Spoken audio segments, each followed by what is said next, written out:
Bonjour à tous, je suis en plein dans ma période radio et vous allez voir, j'en ai de partout.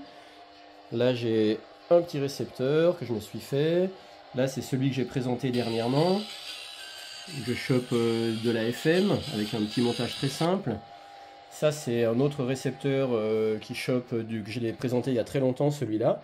En 5 épisodes, 4 ou 5 épisodes, je reçois du 232 kHz. Ça, c'est mon émetteur Morse.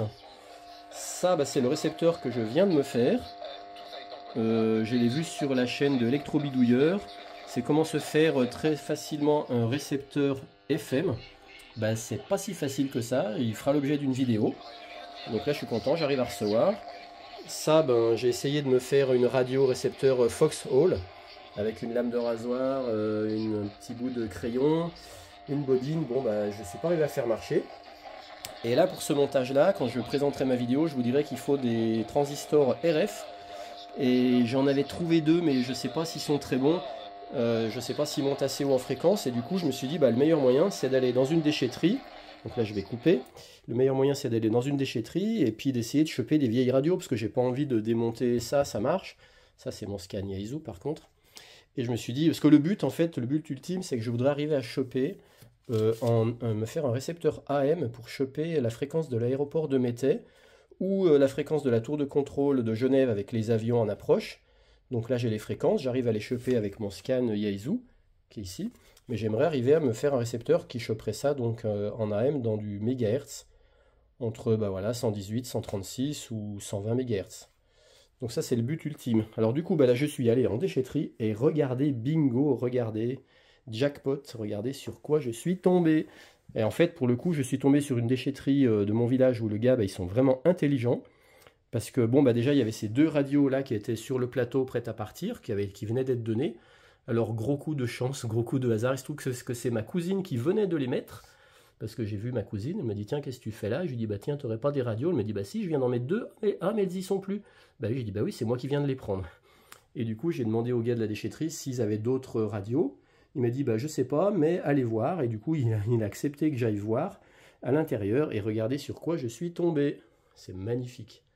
Alors après, je sais pas si j'arriverai à la faire remarcher, à mon avis non, parce que les condensateurs vont être secs. Peut-être que les ampoules seront grillées. Mais ça fait rien, je vais quand même essayer déjà de la nettoyer et puis de l'ouvrir pour voir à l'intérieur. Je vous montre un petit peu, parce que là c'est un peu ouvert. En plus, elle peut marcher en 220, parce qu'on voit qu'il y a du 220, je sais pas si on le verra ici, là voilà. Donc, et ça c'est trop bien, ça me rappelle le film Fréquence interdite, pour ceux qui connaissent, là où c'est une vieille radio à lampe. Donc je vais déjà la nettoyer et tout. Mais regardez après, donc là déjà ce qui est sûr, c'est qu'à mon avis là-dedans il y aura des transistors RF, des transistors traversants qui sont pas simplement CMS, parce que moi je vais pouvoir les dessouder. Donc là-dedans je sais pas, mais là-dedans à mon avis c'est sûr, il doit y en avoir. Et puis après, justement, je voulais du fil émaillé de ce diamètre-là. Regardez, boum, j'ai pas besoin de l'acheter, je vais pouvoir le récupérer. Et puis après, il y avait une boîte comme ça, à chaussures, un carton, et voilà tout ce qu'il y avait dedans. Donc ça doit être une lime à découpage, enfin je ne m'y connais pas trop. Hein. Mais il y a des trucs que je vais pouvoir récupérer parce que ça typiquement c'est un buzzer, donc ça rend toujours service parce que des fois j'en manque. Après peut-être que je vais trouver des fameux transistors RF, je ne sais pas trop, mais ce qui est sûr c'est qu'ils seront là-dedans. Mais regardez tout ce qu'il y a là. Il y a ça. Donc pour l'instant moi je suis pas un pro, hein, donc là ça c'est un piezo, ça je reconnais. Ce truc là c'est du piezo. Après, je sais pas ce que c'est, les gros trucs noirs là. Qu'est-ce que marqué? 16 ampères. Je sais pas si c'est des relais, je sais pas. Voilà. Il y en a plein, c'était tout dans la boîte en carton. Là, pareil, encore un gros buzzer. Des fois, il y a des quartz, donc peut-être que je pourrais en récupérer. Ouais, je sais pas ce que c'est, toutes ces cartes là. Et il y a quand même pas mal de composants traversants, hein. C'est pas qu'il n'y a pas de CMS, c'est que... Puis cette grosse puce, qu'est-ce qui est marqué? Je vais la mettre dans le bon sens.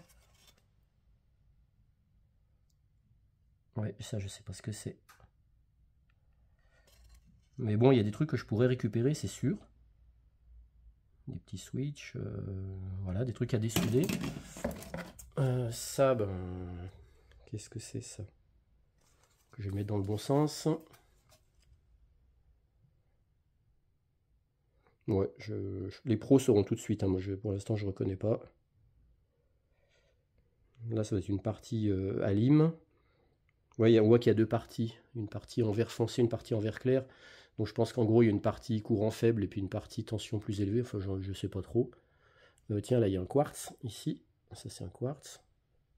Je commence petit à petit à en connaître un peu plus. Bah, il y a deux quartz, même. Ça, c'est deux quartz, à mon avis. Voilà. Après, bah, ça, c'est presque un peu la même chose. Ah, tiens, il y a un capteur PIR. Ça, là, ce truc-là, ça, c'est un capteur PIR, à mon avis.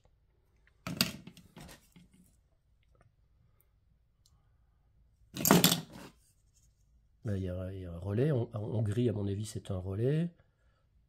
Avec un fusible. Tiens, ça, c'est peut-être des... En bleu, là, comment ça s'appelle déjà? Je sais plus, je me rappelle plus. Le nom m'échappe. Le nom m'échappe, mais je les connais, parce que j'ai fait une vidéo dessus, mais là, le nom m'échappe. Encore un capteur. Ah si, ça je sais ce que c'est. C'est des trucs d'alarme. C'est la plaque des alarmes, des détecteurs infrarouges. Donc il y a quelqu'un qui a dû vider tout son système d'alarme. Là-dedans, ben, on dirait qu'il y a du relais. Le jaune, je pense c'est un relais. Le noir, je pense c'est un relais. Après, blanc, je sais pas si c'est du condensateur, je sais pas. Ben, il y a un fusible encore là.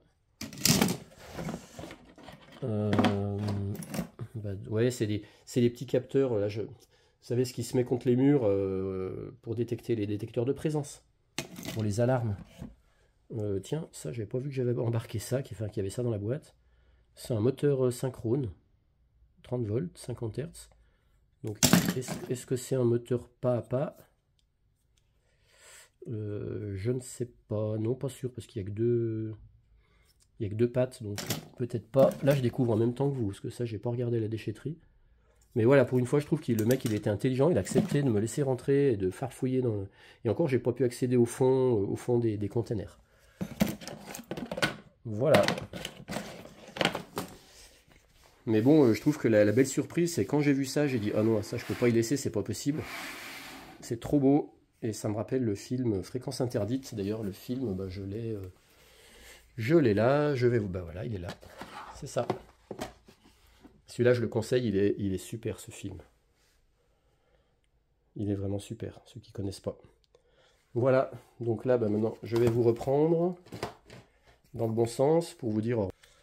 Voilà, donc c'était une vidéo sur mes projets et ce que j'ai pu récupérer en déchetterie. Allez, bah, je vous tiendrai au courant pour... je vais préparer ma vidéo sur le récepteur FM qui est en cours, et puis quand c'est prêt, bah, je la mettrai en ligne. Allez, à bientôt à tout le monde, prenez soin de vous, ciao!